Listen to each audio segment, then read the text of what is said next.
addicted to heists. Sooner or later, they'll need their fix. At the Federal Reserve, billions of dollars are taken out of circulation. If we can break in and steal those old bills before they're destroyed, we got our hands on money that's untraceable. Every time I'm in the street, I hear ya, ya, ya, ya. Back when I was 9, Joey packed a 9, back a stand on every... They're casing the joint from the inside. They're going big. Hey! You know what this means? It means I am a member of a gang. Only we have badges. You're not the bad guys. We are. Friday. Make sure he knows it's home. Well, I'm gonna let you know now. Better wear your best. Anybody moves, you shoot him. You understand? You advise suspects wearing body armor? Headshots only. On my signal. Let's go.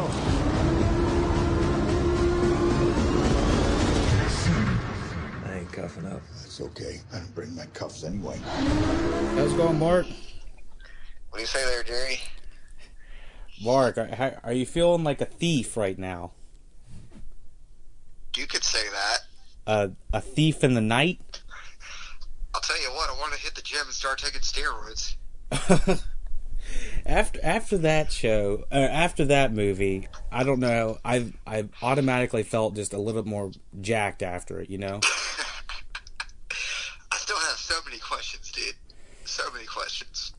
Dude. Like, who was the main actor? Who was the... a pretty good actor. I've never seen him in my life. Oh, you've never seen, the main guy, what's his, Ice Cube's son? Ice Cube's son? The African-American guy? No. The Merriam guy, or whatever his name was. Oh, you're talking about Pablo Schreiber. Yeah, Pablo Schreiber. I think that's how you pronounce his name. Yeah. That guy's a pretty good actor. Oh, you liked him? I thought it was pretty good. He's actually a big television screen actor. He's on Orange is the New Black, and I think he's been on a couple other big television shows like HBO and whatnot. Is this a kid-friendly podcast? No, it's not. Okay. Yeah, so that was one question answered. Another question. Why was Gerard Butler fucking his wife out of nowhere? Why did he let him do it? Why couldn't he just get his number from the telephone book or off of Facebook? That's why did 50 Cent? Why do all the other guys have these badass guns? They give 50 Cent a little shitty gun. Oh, I didn't even notice that. Was the guns? Well, let's rewind. Let's bring it back a little bit. Okay, so what was your first impressions coming out of the movie? What did you think? I was pretty impressed by the action scenes. Okay. The plot, not so much. Yeah, I had a slight problem with them jam-packing the last, 2.5, third, and fourth acts full of action, and the first, hour was dull as beans. Well, it was kind of building up to it, I guess, but yeah, it was like there was a heist that you knew was a heist at the beginning, right. But you didn't know that it was going to be part of the later heist until midway through the movie. Right.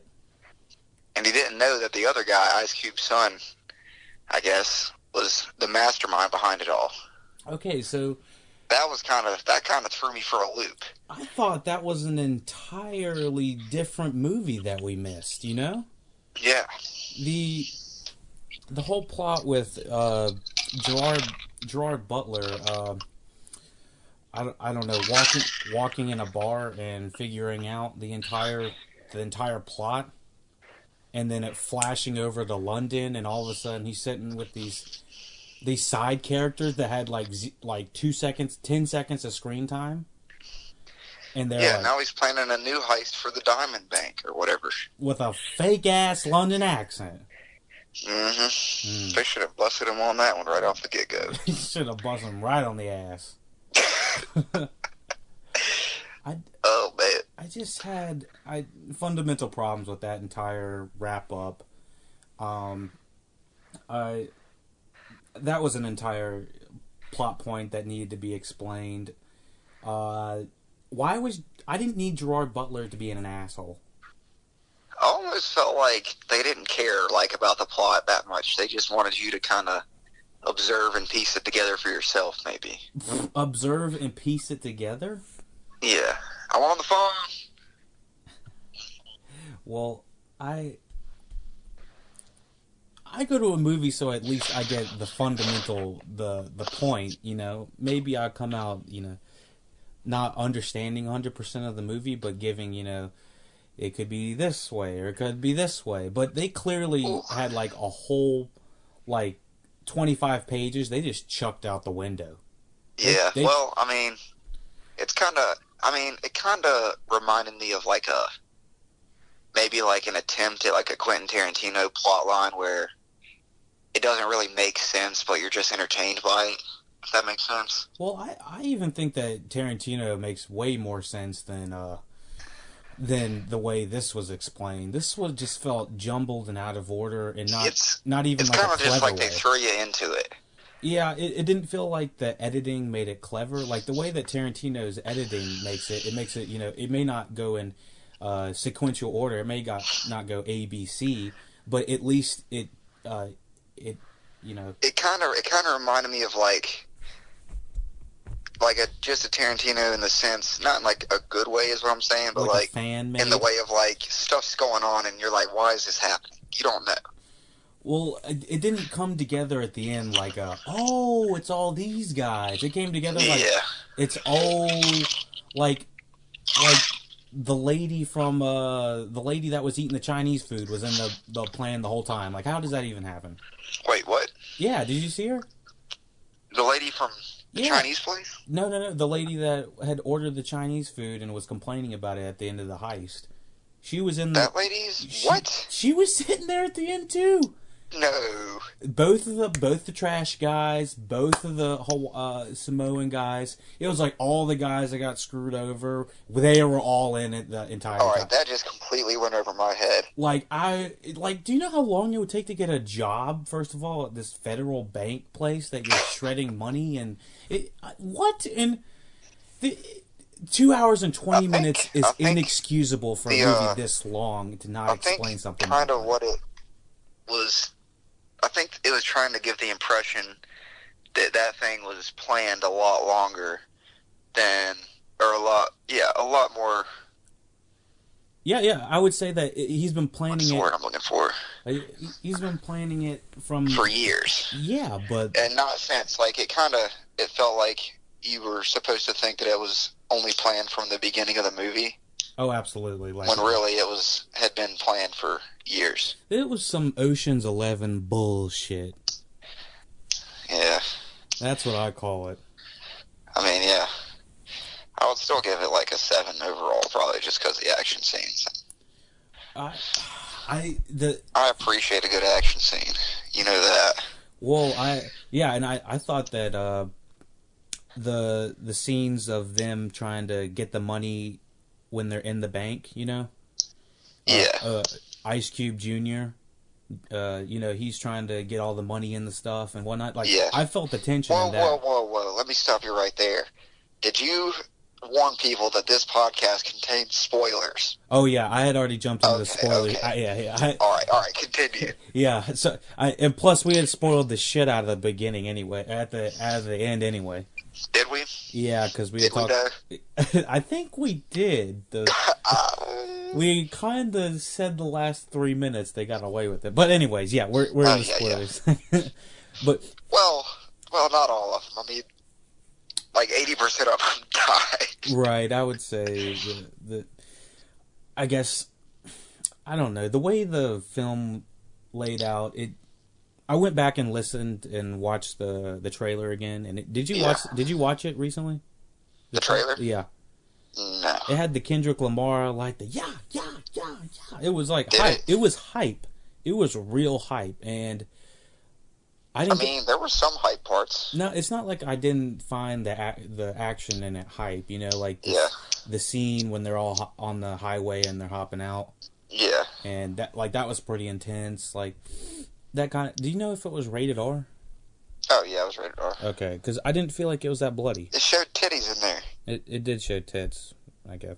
Yeah, it did. But But yeah, I mean, overall, I like the characters. I like the action. The plot just kind of didn't make sense. That was kind of the missing piece of the puzzle for me, at least. I thought the plot and the writing could have been 10 times better. It I felt... kind of liked Gerard Butler's character, even though he was an asshole. He was still like a funny type of asshole. I almost would have liked it if he was straight, played a straight man, you know? What do you mean? Like a clean-cut Gerard Butler. Yeah. And then slowly see him descend into madness, you know? I didn't feel like he was justified in any of the stuff that he was doing. Like what specifically? Like, I don't think that he was justified in being an asshole and showing up to a dinner party. Yeah. Yeah, that whole, little side plot line just didn't really add to the story much with his wife and whatnot. Right. And, that I saw, at least, I mean. And there was a lot of screen time devoted to it. Yeah. That dinner party was so unnecessary, and it didn't add anything to it. It could have been completely cut. I mean, the whole little side plot of his wife divorcing him could have been cut. The whole part of his daughters and all that, you know, just wipe it. I also did have a problem with how the women in the movie were shown. They were pretty much shown either as assholes or objects. And I don't really remember that many women being shown. Well, that was the problem. I felt like it was a shock to the system when every time there was a woman on screen, because I realized we hadn't seen one in 40 minutes. You know? Yeah. The only time that they had shown one was on the bar or something like that, or serving. And I just wanted I wanted a lead female. That's all I need. There's no reason there not to be a lead female on the SWAT team. Yeah. At least one. I mean, there was 20 dudes in the movie. Yeah. Couldn't have one. It was kind of like a rough group of guys. Yeah, and then the only lead woman was terrible. It wasn't her fault either. It was, she had to play the woman that is pissed off at her husband. I didn't need it. Didn't need it. That whole side story was just kind of unnecessary. You see, I think they could have been creative and maybe had her as a detective or something like that, and maybe she's killed halfway through the movie. That would have been giving it a little bit more stakes. Yeah, I mean, it's almost like they didn't really have to do that much detective work to figure out who the guys were in the first place. Yeah, I would. They just knew, immediately, oh, it's Merriam. He just got off parole. Yeah, he pretty much admitted it anyway. Yeah. I really didn't understand the detective work and the whole... There was no detective work. They just picked up that one guy from the bar. They picked him up, they choked him out like he was in a high school wrestling match or something like that. That was some weird torture techniques. It was kind of hype when Gerard Butler was like, we're the bad people, though. You're not the bad people. Oh, well, okay, did you see Suicide Squad? No, I did not. Okay, so that was a line that was said from Will Smith about 4 times. And it was in, David Ayer, the director from End of Watch? Yeah. He wrote, and I think he wrote and directed Suicide Squad, and I swear this director from Den of Thieves, Christian Gudegast, is trying to be a David Ayer's spinoff. He might be. I mean, you can't blame him for trying to aspire to be that, because that movie was great. Yeah. End of Watch was great. I haven't enjoyed most of the things he's distributed since. I did like Fury, though. Did he do Fury, too? Yeah, David Ayers was one of my favorite directors until he released Suicide Squad, and then he's released 3 other bombs since. Dang. It's been a spiral. I still need to watch Suicide Squad. It looks like it was going to be good, at least. You see, I think Suicide Squad was prime for a big audience because the marketing really sold it. Yeah, it did. Very similar to this movie, I think, because I don't think anybody would have seen this movie if they didn't have a hype marketing scheme for it. Because every time I had turned on the computer or something like that and looked up movies, Den of Thieves was showing on YouTube. Den of Thieves was showing on Facebook. I mean, Gerard Butler's going to draw a crowd, too, just by himself. He also produced this movie, too. So that's why... Did he? Yeah, which I believe means he helps fund. Producing means help fund. If he keeps the same body type that he has now, as far as, like, pretty muscular... Yeah. Give him, 10 years, and he's going to look exactly like Sylvester Stallone, I swear, dude. He's pretty damn close to it, trying to talk like an American. Could you tell that, he's got, I think he's Australian or from New Zealand? Is he? He's not American. Oh, well, it does an American accent fairly well. Yeah. It sometimes is better than others, but I think this was one of his best performances. Oh, sorry. He's Scottish. He's Scottish? Yeah. Dang. Yeah. It's a pretty strong accent too. But yeah, it was another one of a movie. I'll tell you that. What would you rate it out of 10? Out of 10, it's hard to rate out of 10 these days for me. It was it didn't piss me off so I'd like to say, is it worth the ticket price? Because that's ultimately that's a whole nother argument if you want to go down that road. Well, do you feel like it was worth your ticket price? To be quite honest, I don't feel like any movie. I feel like all the movies are overpriced, Okay. regardless of how good they are. We need to get you a movie pass then. All right, because you'll be paying. You need to get a movie pass. You pay it one time a month. It's the whole thing with the movie theater industry. I mean, that's why they're going down the tank too. Yeah, because you go up there and you get fucked. Well, that's the good thing about the movie pass is you pay the price of one ticket a month. And it's even the concessions. I can go to the Panthers game and get cheaper concessions than that. Oh, absolutely, I agree. And it does vary by theater as well. Yeah, that's true. So, you got to factor that in. We went to a Regal theater this evening, and I would give the Regal theater a solid 5. Oh yeah, that's being generous. And 4 points is for just being there. yeah, 4 points is probably convenience factor. Yeah, it's right down the road. But, I will say, there's a business idea right there. If there were to be another movie theater within the proximity of Belmont, Gastonia, Cramerton, that wasn't just complete shit, it would probably put Regal out of business. Well, I mean, I've always need to round up some investors for that one. Get some AMC theater or something like that, or I don't know, what are the other ones, like a Epicenter, Stone Studio Movie Grill. Yeah. Now the Regals in Charlotte aren't that bad. Yeah, I've actually think that it's just ours that is not that great. They don't have any competition, so they just don't ever try. It looks like the bathrooms haven't been renovated in 10 or 15 years. Oh yeah, I'm pretty sure our high school bathrooms are newer than those are. Speaking of which, I'll tell you later. we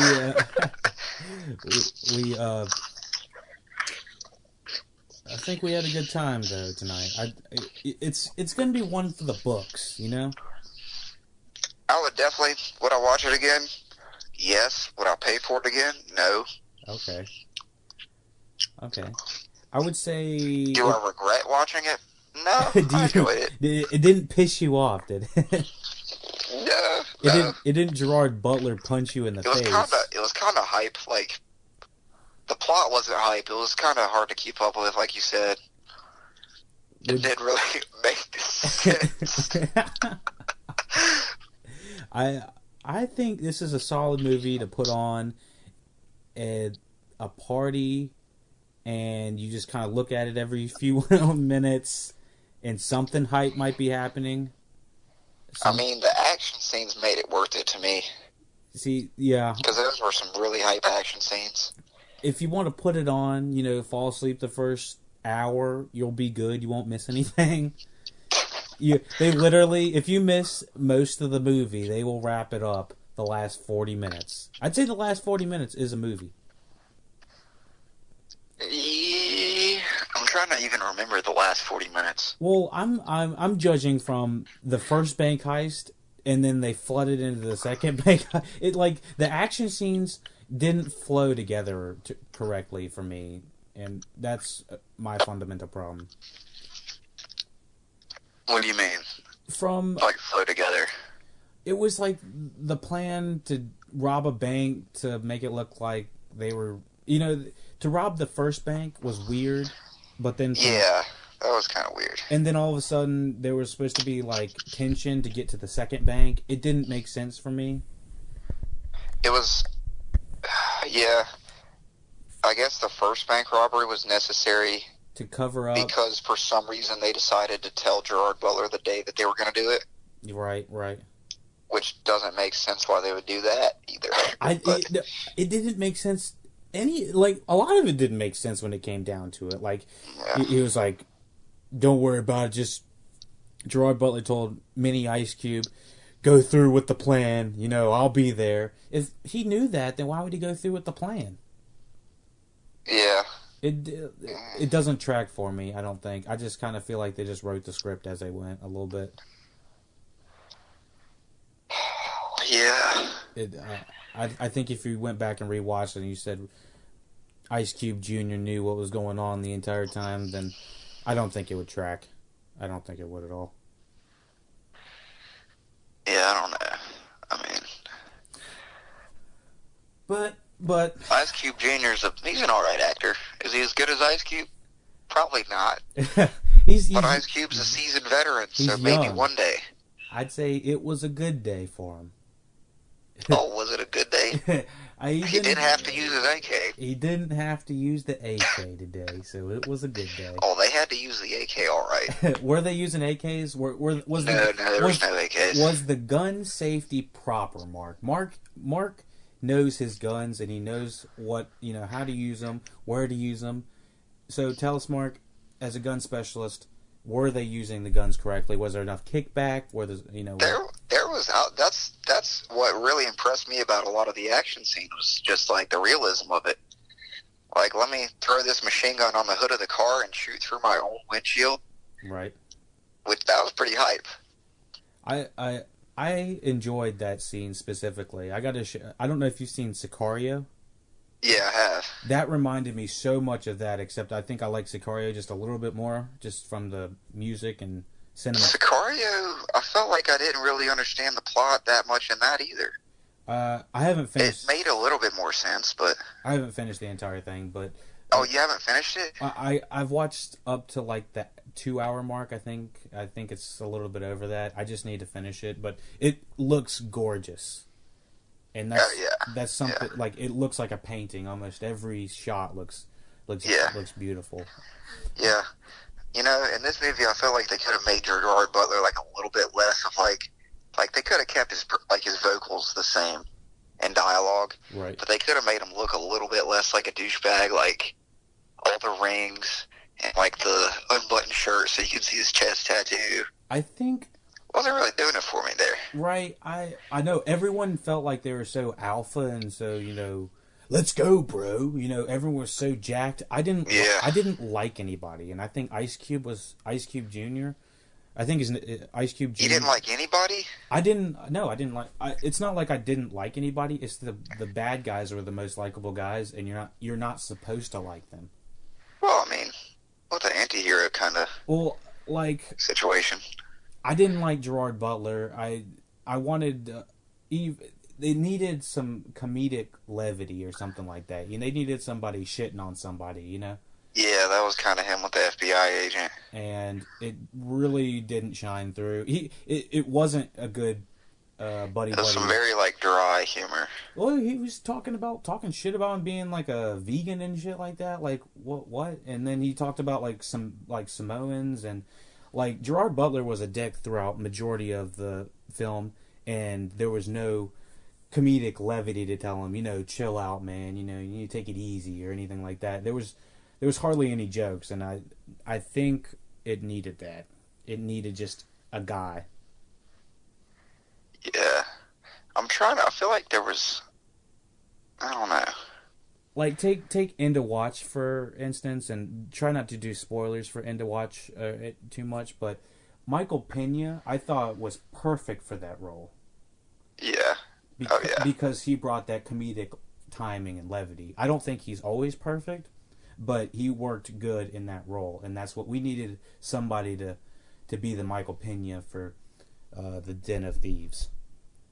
Yeah. And there was some really, I mean, there were some attempts at humor. I don't remember what I laughed at specifically, but there was one or two things I thought were kind of funny. The prom scene. Yeah, that was kind of funny. That was like hilarious, but we never got like the camaraderie between the brothers, between the robbers, you know? Yeah.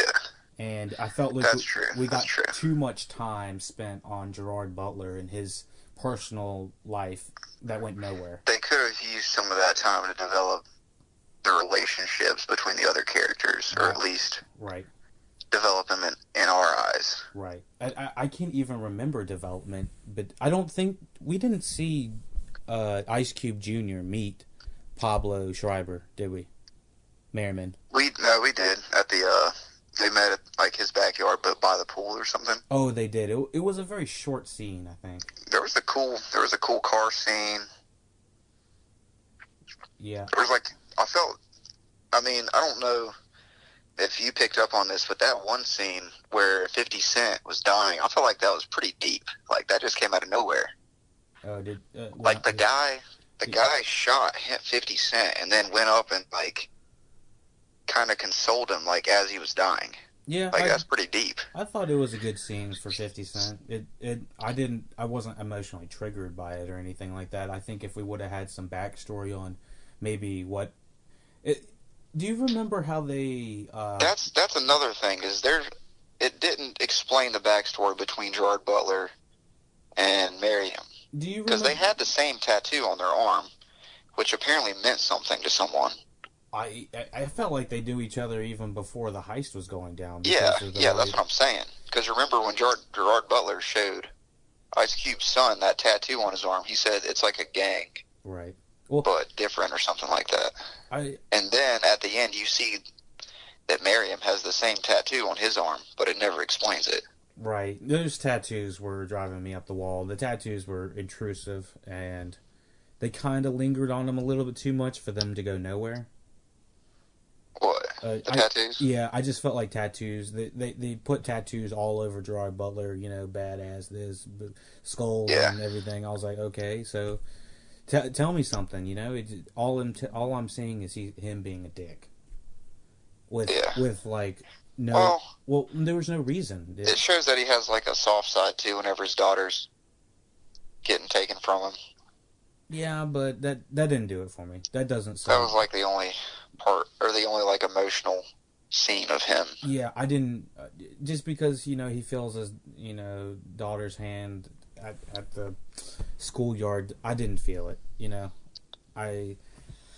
I don't know why. Maybe it's because they weren't in the movie at all, and they had like no connection. But I guess they're not really part. I don't think that this movie even needed Gerard Butler. I think that he could have been a clean-cut cop, and he would have been just fine. I don't know if you saw Wolf of Wall Street, but I've seen that. Kyle Chandler was pretty clean-cut in that, and I kind of wanted him to be more of a Kyle Chandler in that. Do you remember him? He was the cop. Yeah, I remember him. That's what I would have liked Gerard Butler to have been, because I think he would have been a little bit more likable, and that's what this movie needed. I needed somebody to root against a little bit, and I just wanted Gerard Butler to die or to get fucked on or something. You know, I think it just would have. You know, I felt like the bad guys in the movie, or the robbers, I guess, were made out to be very, like, I don't know, pretty badass. Those guys were pretty badass. Like, they were ex-military. They're all tatted up. They're all jacked. Right. So I felt like they kind of had to, or were trying to portray Gerard Butler and his team as equally badass. Mm-hmm. And that's why they went with the tattoos and, like, the roughness and all that. I agree. Gerard Butler, I think he played it well. I just didn't like the character. Yeah. I mean, I liked his character. Oh, it could have been better for sure, but I thought it was all right. I liked the Miriam character too. Yeah, he was a little bit more. The funny thing is, I don't like that actor. You never saw any of these guys like personal lives though, other than Gerard Butler getting divorced from his wife. That was just about it. Right. I didn't think it would have taken long to just give some of these guys some backstory or something. You know, like a movie. It tried to. It just didn't do it very well. Like it tried to show Gerard Butler when he was like younger, and they were looking him up on the internet, and the Miriam guy whenever he was back in the military. It just didn't spend enough time on it, right? Or go into enough detail, right? And they needed Gerard Butler to. I think they should have had a female with Gerard Butler as a detective or something like that, just so he could talk to somebody, so that they could talk about their personal lives, so they could tell us, you know. Yeah. I think that would have been a little bit more helpful. Yeah. But it would have knocked out two birds with one stone, adding a strong female lead and explaining some backstory. Yeah. But yeah, it was an interesting movie. There's definitely some flaws and some great scenes as well, some great action. Yeah. Yeah. But if you're even the slightest bit interested in it, I would put it on and maybe pay attention to the last 40. That's what I would say, because that's really all that matters. Yeah, I would just say the action scenes are enjoyable. Yeah, I thought Gerard Butler's character was enjoyable, at least. So was the Miriam guys. Right. Yeah. There wasn't. Don't expect much humor. Yeah, it's not. Comedy is not his strong suit, but I'd say it's for a first-time director. I'd say he did, okay, The robbery, the heist was pretty intricate. Like, yeah, I'd say the action and the choreography with that stuff. Anytime people weren't, as long as people had a gun in their hand, it was going somewhere normally. Yeah. So that's basically how I would close it out, Yeah. Dialogue was not as strong. Yeah. But are there any movies you're looking forward to coming out soon? I still want to see that movie 12 Strong. 12 Strong. I haven't really been watching many movie trailers. Right. Did you see what else is on the horizon? Did you see Dunkirk? Pacific Rim? Oh, I did. I like that. Pacific Rim 2 will be coming out sometime within the next few months. That's one of those movies I feel like was a lot better than everyone thought it was going to be. Yeah, it had a great director. And it never really got as popular as I think it should have been. Right. Well, I hate to say it, but I'm a little worried for it. The sequel, it's looking a little Power Ranger-y. Yeah. The first one, the first one was dope. I'd flat out say it. I wish I would have seen it in theaters. I didn't get to see it in theaters, but yeah. Did you? No, I didn't. No. I didn't even. Yeah, I had zero expectations for that movie. The whole thing just sounded crazy. Oh yeah, it was every little boy's fantasy to see just big robots battle monsters and shit like that. It was. Oh yeah. It was another one. But yeah. And then you got the handicapped army vet that's like working his heart out to get to that communication tower, whatever it is. Oh yeah. That was kind of emotional. That was a big. I need to go back and rewatch it. If you want to do a rewatch, I'd be down to do a podcast recap. I'll do a rewatch on that. That'd be a good one. But that new Christian Bale movie Hostiles is coming out soon. That looks pretty interesting. What's that about? I believe it's like a 1890s. Is a legendary army captain reluctantly agrees to escort a chief and his family through dangerous territory. So. Oh yeah, that sounds pretty cool. Yeah, I love Christian Bale, and he's phenomenal. Did you ever watch Wheelman on Netflix? Wheelman, I have not seen that. You've been telling me to watch this. That's a Netflix original, and it's not. It's one of those movies where it just throws you in, and you kind of have to figure out the plot as you go because the main character doesn't know what's going on. Oh, okay, I kind of like that. Yeah, I'll throw that in the mix then. I don't know. I can't remember the actor's name, but he's a great actor too. It's the Purge guy, I believe, right? Yeah, it is. It's from the second Purge. I don't remember that guy's name either. There's not a huge amount of action in the movie, but it's very suspenseful. Oh, that's pretty cool. That's pretty cool. Well, Mark, I appreciate you coming on the podcast. I'm going to close out the podcast here in a second. I appreciate you joining. All right, man. Thanks for having me. Yeah. About to dig into this Chipotle here. Oh, have fun with the Chipotle. Oh, I will. Until next time, you take it easy, all right? We got that double down meat. That double your meat, then make it stack. You gotta stack it. You take it easy, dog. All right, Jerry. Bye. Only we have badges, which means you are done. I'm our best. Do we look like the types who will arrest you? Might want to put that seatbelt on. Put you in handcuffs, drag you down to the station. We just shoot you. Boom. You're not the bad guys. We are. Seem like the whole city go against me.